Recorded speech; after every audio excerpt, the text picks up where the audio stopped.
Hi there, it's Grace from Truly Vintage, and I just want to do a short video just to update what's included in the Megapack that I sell, which is in my Facebook shop.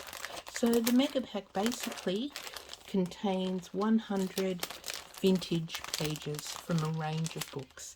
So this basically what it looks like, but I will be adding little bits of ephemera and some fabric and lace and that into it before I posted this one out. But I just wanted to go through and show you what books I actually include in this pack. As you can imagine, over time the packs change once I get new books, so I thought it was time for an update. So usually get about 3 pages of each book, sometimes a little bit more, sometimes a little bit less. So this one, Handy Pocket Dictionary. Now I like to try and find a year in it, but sometimes it's not that easy to do so. Printed in Great Britain. As you can see, there is some handwriting on the back of that cover, but I haven't been able to decipher it yet. But it's a lovely little book there. Now this one I've actually, I think, torn off the cover at some stage, but it's a German text.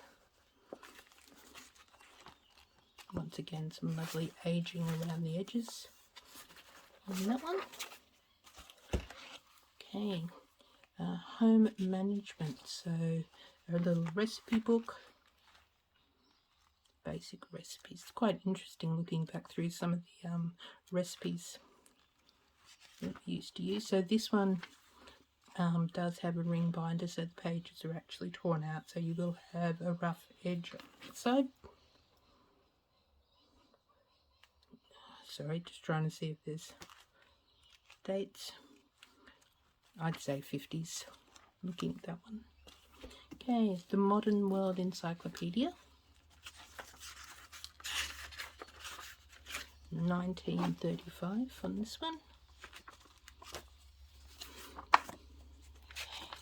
So we'll be receiving some pages from that one there, which are included. Now you can't have a vintage paper pack without some Edith Holden, so you receive 2 or 3 double pages from this book. This one is about the 9th edition. Some gorgeous images on that one. Okay, Colin's Graphic English Dictionary. Once again, no dates on it. I'm going to have to try and do a bit of research online. This is lovely. 2-column text in here, some images. So packs will include a couple of pages from that one.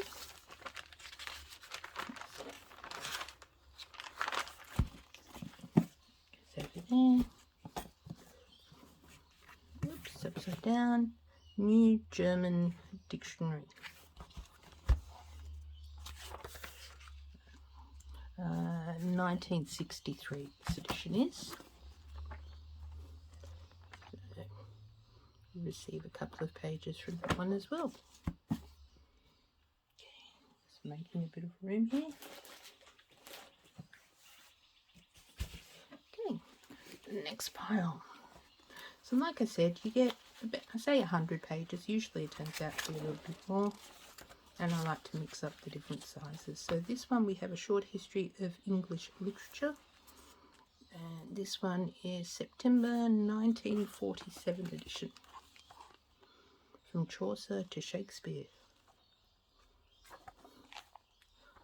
The Romantic Age. So with that one. The Children's Hour, a play in 3 acts. I love how these books are sort of falling apart as if they're jumping into my hands. Yes, you can pull me apart. Send me out. People often ask me where I get my books from. I suppose, like everyone, I look at garage sales, I look at op shops, but one place you may not have thought is second-hand bookstores. Quite often, like the books that they have on the shelf might be a little bit too good or too expensive for what you want to be cutting them up, but I've found that if you go in and ask the owners if they've got any books which are too damaged to sell, that quite often they'll have a box out the back, and I've had it where they've actually just given boxes, pardon me, for nothing. So yeah, so this one's copyright 1911, the Boy Scouts of the Eagle Patrol.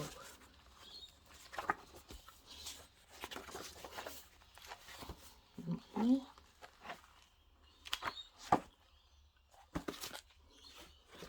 Okay, what do we have here?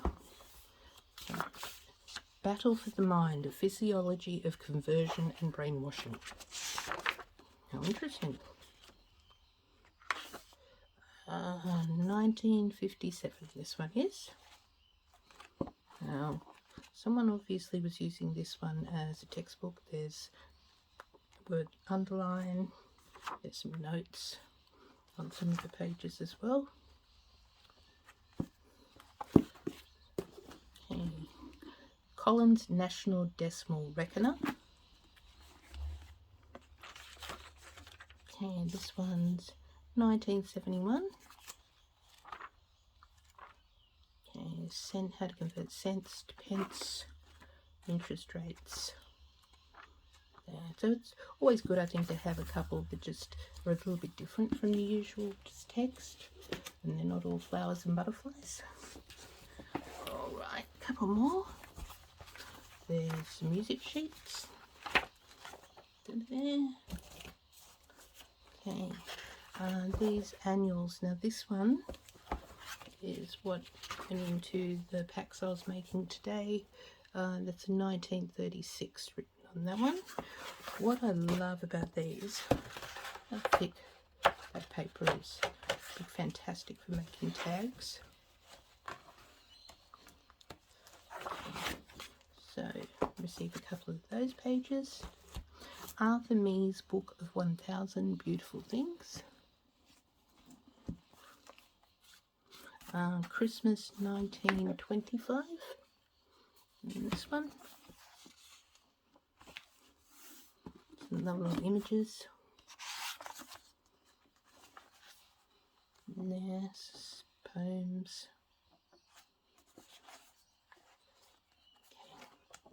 Okay. Beautiful images. Text in that one. Okay, nearly finished. I said 100 pages is a lot, and I like to mix it up, so I like to use a lot of different books. So this one's Pitman's Commercial Typewriting. Reminds me back when I was at school, so this one's 1961. Okay, so pages there. We used to have that next to us and sitting there at our typewriter. Going ahead. Okay.